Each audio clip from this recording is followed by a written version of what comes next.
So we are finally entering the last few chapters of the flashback, and it's getting to the point now where we are almost back at the present day. This chapter 1101 reveals so much more information on how BONNEY uses her powers and the fact that Kuma saw Luffy. So be sure to stick to the end as you're not going to want to miss it. Anyways, as always, please like and subscribe. It really helps the small channel grow. I really appreciate all of your support. I've also made a Patreon and it's in the description below. Support me if you'd like. So, getting into this new chapter called Dear BONNEY. We start off at Luffy's hometown at now 3 years before the present. A foot breaks through the trees and stretches high in the air, and a familiar voice shouts "Gum Gum." Kuma spots this, and we get this awesome panel of a 16-year-old Luffy shouting "Gum Gum Axe" and smashing his foot down, destroying the ground below. And this is the same move that he used to defeat Arlong, showing that he's been practicing that move. The animals that he'd been fighting scream in fear, and Kuma now watches from a distance before being reminded of Dragon. And a flashback within the flashback occurs where Kuma and Dragon are at the Goa Kingdom, and Kuma comments that Dragon seems familiar with this island, and when Kuma had gone for a walk, he spotted a young boy in a remote village on the outskirts of the kingdom. Dragon is clearly embarrassed. Embarrassing! And says that if Kuma continues to talk about it, Kuma may as well kill him. Kuma is surprised and asks Dragon what he means, and Dragon says that a child is their parents' weak spot. Kuma is startled and promises he'll forget what he saw. Well, what this does mean is that Dragon has been getting on with a particular someone whenever he takes a trip to the Goa Kingdom, but this also does raise the question about who is Luffy's mum. This interaction kind of implies she's from the island maybe, so sorry Croco Mum believers, that might not be true. We return back to the present day. I mean the flashback, the main flashback. God, there's too many of them now. Kuma continues to watch Luffy from afar, and Luffy says to himself, now that was an awesome finishing move, and that he needs to save it for when he's up against a super strong enemy after he sets sail. And he continues saying that he's got to be ready if someone tries to take one of his crew members away, and if that happens, blam, he'll give them a Gum Gum Axe, which is another great flashback-esque tie-in to the events of Arlong Park and Nami. The animals put their hands up in surrender, but Luffy says that he doesn't eat wimps. Suddenly, Kuma gets a call, and as Luffy hears it and calls out, Kuma had already popped himself away. Luffy is left with a weird feeling, and then vows to beat up every tough opponent on the island before he sets sail in classic Luffy fashion. It's revealed that this call is from the world government giving him new orders, which is that several pirates raided a merchant ship and fled, and Kuma is tasked with destroying them. Kuma sails the ship alongside the merchants, and in classic Kuma fashion, he's too busy trying to save the wounded to respond to the call straight away. He helps them as much as he can, and they're incredibly grateful, before pulling up to the pirates, who give everything back immediately. All while the guy on the other end of the Den Mushi is shouting for Kuma to respond, and I love this little interaction because it means he's still way more intent on saving the people he can than following the world government's orders 100%. We see Kuma write a letter to BONNEY where he talks about how beautiful the world is and how he longs to see her face. And back in the Sorbet Kingdom, however, BONNEY is waiting impatiently for Kuma's letters, but they haven't seemed to have arrived. And if you look closely as well, you can see a large metal wall around the church telling you they've turned it into basically a compound in order to keep BONNEY in and Kuma out. BONNEY continues to check the mailbox, and Gyokyo suggests that he's probably busy, but BONNEY is still saddened since Kuma did promise her. And then Connie appears and says that one will probably turn up soon. However, as a bird flies by, it drops a letter and falls in front of Alpha, the CP8 agent tasked with looking after BONNEY.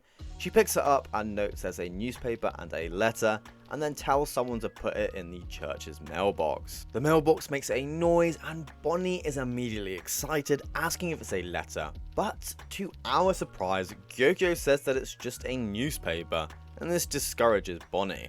Now, moving forward in time, maybe a few days, Alpha comments on the fact there's another letter, and there's been a fair few, with Kuma sending around 10 a month. She looks at the new letter and then heartlessly rips it apart, asking how mushy can they get. As she throws the letter in the bin with the previous torn up letters, we see Kuma's written words fade away, saying that he loves Bonnie so much. Bonnie then transforms into a muscled version of herself, asking Go-Go to spar with her, and they have a scrap before Alpha walks in, saying it's time for Bonnie's medicine. She has to have a double take at the scene, but by the time she does, Bonnie had already transformed back, leaving Alpha totally confused. But brushing it off, she gives the medicine to Bonnie, and it's revealed that it's just a placebo. Go-Go whispers to Connie, asking why they're hiding her powers, and Connie states that they're doing it to be safe, since a talented hawk hides its claws, which is honestly quite a good saying. We return back to Lab 08 with the lab looking less like it did before and now looking more like Egghead Island. A voice compliments how amazing Vegapunk is, and he reveals his plan for lifting up his brain and lab using island clouds, which will later become Punk Records. Vegapunk continues saying that almost half of everything is holographic. We learn that the person Vegapunk is talking to is none other than Stussy, or in actual fact, Stussy's clone. And she comments on his new head, which means he's now separated his brain from his body, and we see them all together, including Kuma on a lab bed. Stussy asks if Kuma is going to lose his humanity and wonders which of them has the worst fate, a human who lacks free will or a clone that doesn't. But Vegapunk tells her to knock it off and says she's as human as the rest of them. Kuma then asks Vegapunk what he should expect, and Vegapunk responds stating even though Kuma is already pretty obedient, what would happen if he was ordered to kill a child? Him losing his humanity would make him not hold back from fulfilling that order. And Vegapunk continues, saying that he will actually only remove his humanity right at the end of the process, so Kuma still has about a year left. Kuma then writes another letter to Bonnie and says that he'll send her a lifetime's worth of love before he's gone. And Oda, stop! I'm tired of crying over Kuma, please give me a break. It's just so sad. None of his letters are getting to her, but he keeps writing thinking they are. Stussy says how sweet, and we learn that Bonnie is almost 9 years old now, and they laugh whilst talking about her. And in the letter, Kuma wishes Bonnie a happy birthday. And we move to the birthday celebration at the church, where everyone throws a big party congratulating Bonnie. They made her a giant pizza and she digs right in. Later that night, when everyone is asleep, she goes back to the mailbox and finds nothing. She sits down and cries, saying she's 9 and Kuma promised to write. We move forward another 6 months in time and see that not a single letter from Kuma reached Bonnie. Now at the Revolutionary Army headquarters, it's revealed that whenever the Revolutionary Army is close to being defeated, Kuma swoops in and saves them before disappearing, which is an interesting dynamic because he's technically working for the world government, so he has to make sure that he's never found out. And Sabo hears about this, and we're told that they are going to respect Kuma's wishes to not be followed, and that he has his own reasons for doing so. We then move back to Bonnie, where she shouts that she's all better, the stones are completely gone, and she's finally able to go outside. But Alpha screams at her and she must stay put so they can keep observation over her until her 10th birthday. Bonnie calls them a liar and says Vegapunk told her differently, but Alpha isn't budging. And we all know the reason why she can't leave, basically until Kuma is mentally dead. Connie then whispers to everyone, confirming that Alpha and the other doctors are all government agents, and that they let this slip when they were drinking in town.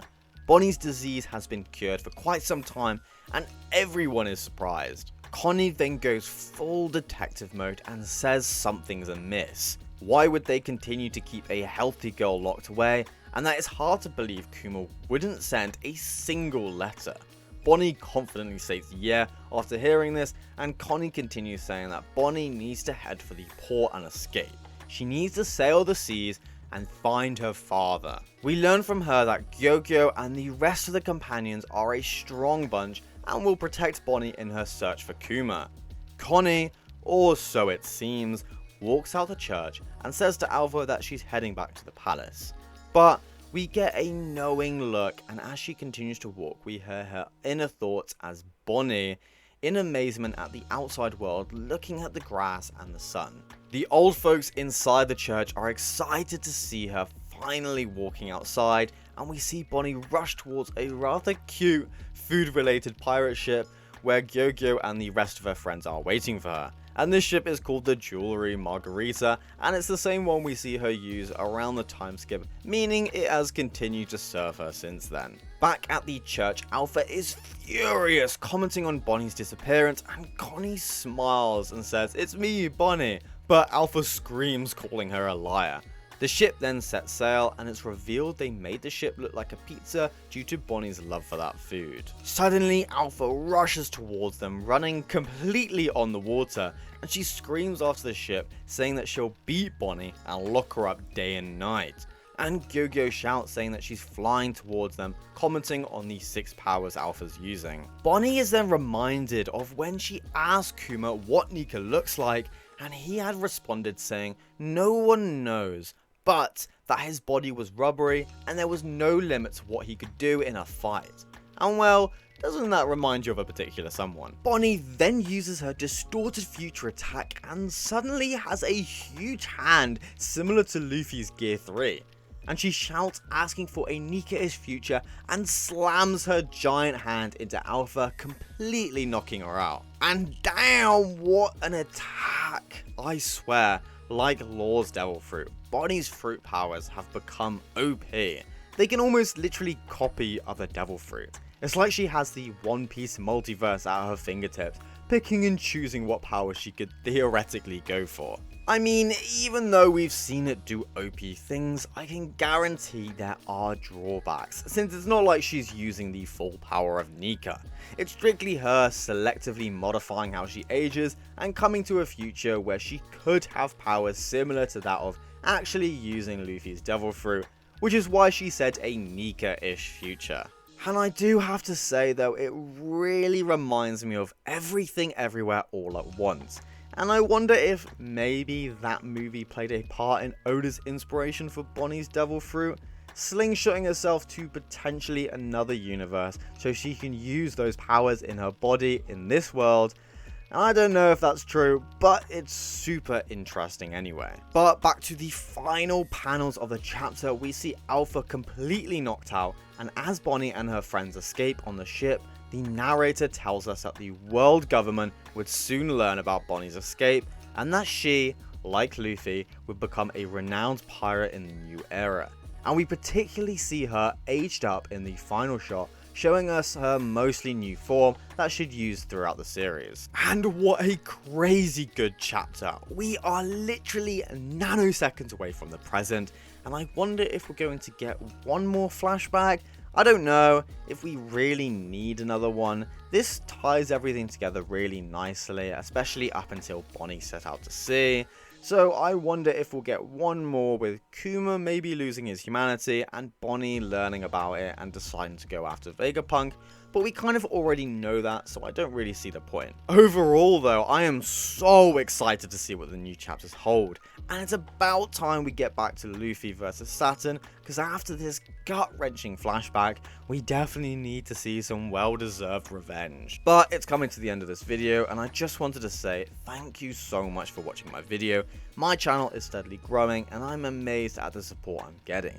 And I also have a Patreon now, so feel free to support me however you like. The link will be in the description, and I will shout out names at the end of each video. Thank you again, please like and subscribe, it really helps me out, and I'll see you all in the next video.